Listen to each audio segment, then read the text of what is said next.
আপনারা দেখতে পাচ্ছেন চার্জিং পোর্ট রিপ্লেস করার ভিডিওটি। আমরা প্রথমে পোর্টটি তুলে নিলাম, এরপর পেস্ট দিয়ে আমরা সোল্ডারিং উইকের মাধ্যমে রাংগুলো তুলে নিচ্ছি। দেখতেই পাচ্ছেন রাংগুলো তুলে নিলাম। এখন আমরা আবার একটু ক্লিন করে নিব, দেখতেই পাচ্ছেন। এবং আমরা পোর্টটি তুলে নেওয়ার পর এখন আমরা নতুন আরেকটি চার্জিং পোর্ট নিলাম, দেখতেই পাচ্ছেন।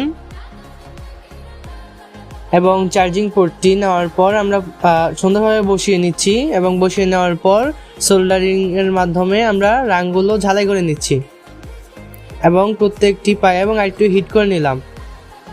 হিট করে নেওয়ার পর প্রত্যেকটি পাও আমরা রাঙের মাধ্যমে পাইয়ে দিব, যেন এটি শক্তভাবে বসে যায়, যেন আর না নড়ে। এবং বাকি 5টি যে পায়া আছে সেগুলো আমরা রাঙের মাধ্যমে ঝালাই করে দিব।